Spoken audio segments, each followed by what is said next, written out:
Hi students, my name is Seema और आज हम लोग 7th स्टैंडर्ड का लेसन देखने वाले हैं। The name of the lesson is the living world adaptation and classification and this is the part 3. Here we are going to see the adaptation in plants. Okay, so I have written the short form: A for aquatic adaptation, D for desert adaptation, S for snowy region adaptation, G for grassland adaptation and F for forest adaptation.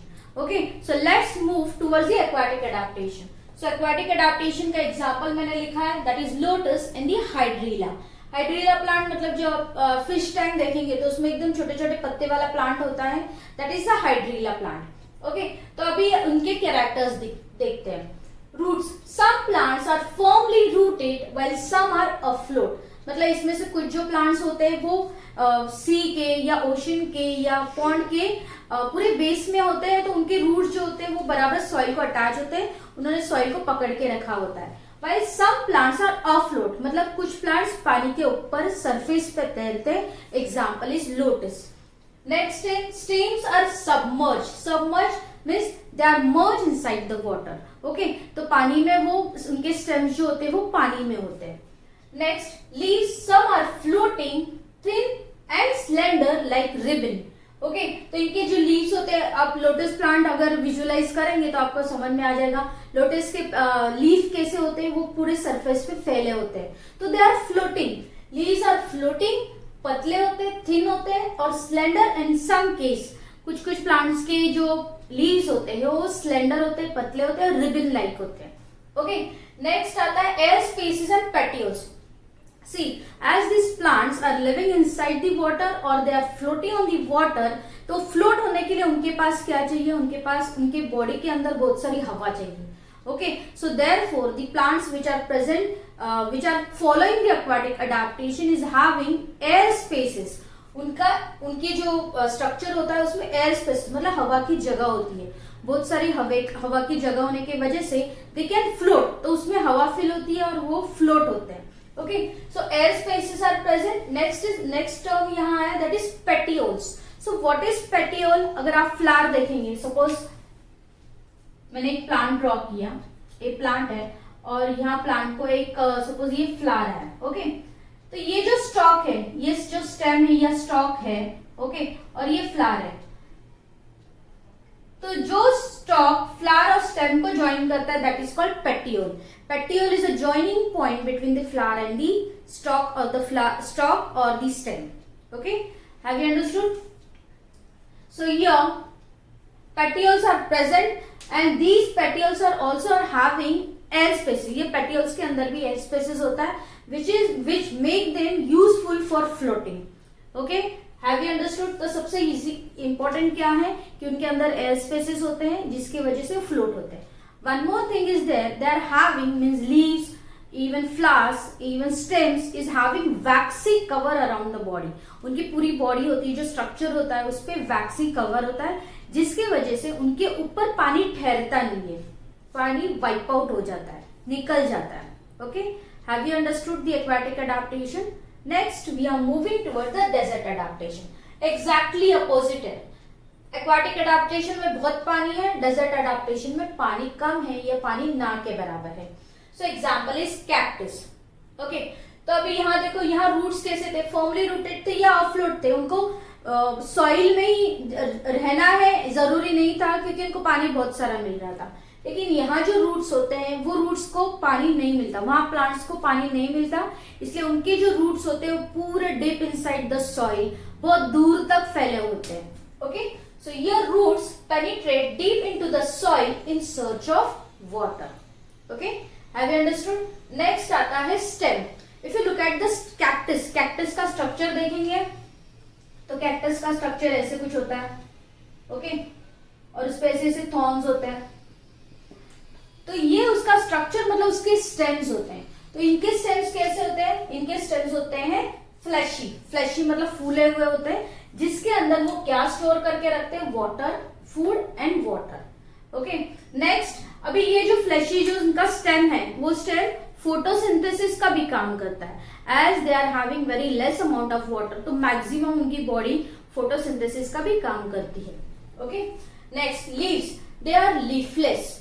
Okay, और modified into thorns, either उनको leaves होते नहीं है या अगर रहेंगे तो वो थॉर्न्स में मॉडिफाइड होते हैं। और ये क्यों करते हैं? ये अडाप्टेशन है, पानी उनका इवेपोरेशन का रेट कम करने के लिए, क्योंकि उनमें ऑलरेडी कम पानी उनको मिलता है।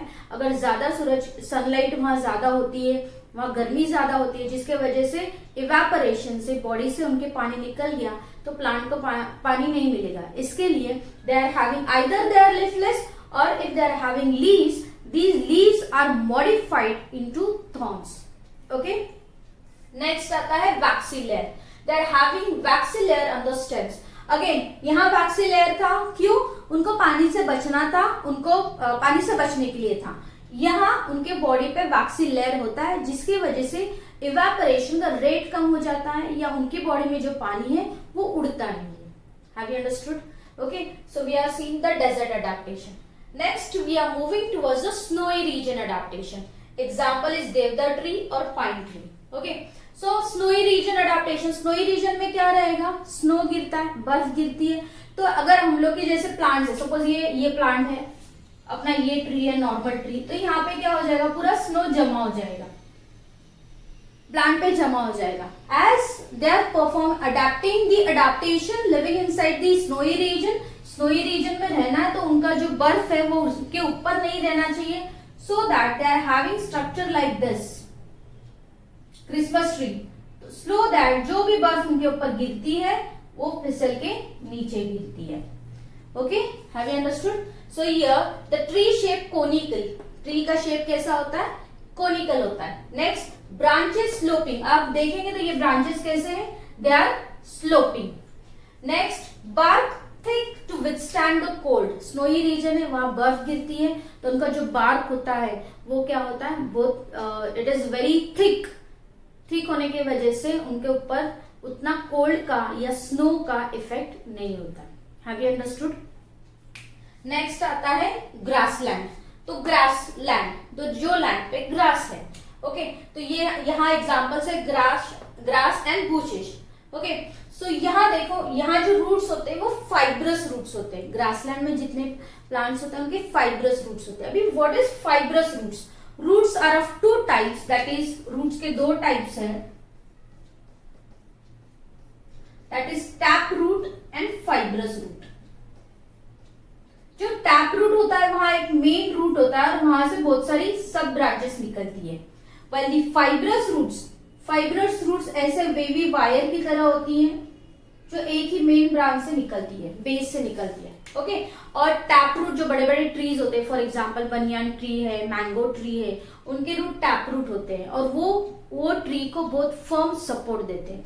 वही फाइब्रस रूट जो होते हैं उनके अंदर इतनी ताकत नहीं होती है और वो सुपरफिशियल, मतलब ऊपर ऊपर की तरफ ही फैले हुए होते हैं, वो डीप इनसाइड द सॉइल नहीं गए होते हैं। ओके, तो roots fibrous to prevent soil erosion, लेकिन रूट्स की वजह से सॉइल इरोजन नहीं होता। सॉइल इरोजन मतलब जैसे फॉर एग्जांपल बारिश हुई तो बारिश के साथ पूरा पानी का सॉइल का लेयर बह जाता है। ओके, अगर ग्रास रहेंगे, वहां ग्रासेस रहेंगे तो उनके रूट्स क्या करेंगे? सॉइल को पकड़ के रखेंगे, जिसके वजह से सॉइल इरोजन नहीं होगा। नेक्स्ट आता है grasses. There are two types of grasses in two different region. Equatorial region में भी ग्रासेस होते हैं, कोल्ड रीजन में भी ग्रासेस होते हैं। तो इक्वेटोरियल रीजन मतलब वहां बहुत गर्मी होती है। ओके, तो वहां जो ग्रासेस है वो डेंस होती है, बहुत घने ग्रासेस होते हैं, लंबे लंबे टॉल ग्रासेस होते हैं। एग्जाम्पल वहां आपको एलिफेंट के जैसे एनिमल्स, बड़े बड़े एनिमल्स में दिखाई देते हैं। While in cold region the grasses are very short where you can see the animals like rabbit. Okay, have you understood? Next we are moving towards the forest. Okay, तो forest में आपको सब तरीके के प्लांट्स दिखाई देंगे, trees, shrubs, herbs. लेकिन पिक्युलरिटी क्या है कि वहां के जो प्लांट्स रहेंगे या वहां की जो ट्रीज रहेंगे वो उनकी हाइट ज्यादा रहेगी। Okay, so trees are having very long height, बड़ी हाइट होती है, ऊंची हाइट होती है उनकी। Why they are tall? Because they are compete for the sunlight. See, जैसे टॉल ट्री है, दूसरी भी टॉल ट्री है, वहां एक ट्री ग्रो हो रहा है, तो he wants sunlight to make its own food, that is for photosynthesis. Photosynthesis के लिए उसको सूरज की रोशनी चाहिए। अगर फॉरेस्ट डेंस है तो उसको सूरज की रोशनी नहीं मिलती, तो उनके बीच में कंपटीशन हो जाता है टॉल बढ़ने का क्योंकि उनको सूरज की रोशनी चाहिए होती है। ओके, नेक्स्ट आता है even climbers grow to great height. वहां के क्लाइंबर्स जो भी होते हैं, क्लाइंबर्स मतलब बेल, वो भी इतने लंबे टॉल हाइट तक बढ़ते हैं, मतलब वो किसी प्लांट को एंटैंगल करते हैं ब्रांचेस को और ग्रो होते रहते हैं along with that tall tree, because they also require sunlight for photosynthesis. Hope you have understood. In adaptation in plants, we have studied aquatic adaptation, desert adaptation, snowy region adaptation, grassland adaptation, and the forest adaptation. Hope you have understood. If you like my video, please like it, share it, subscribe it, and press the bell icon to get the notification. And if you have any comments, please mention in the comment box. Thank you.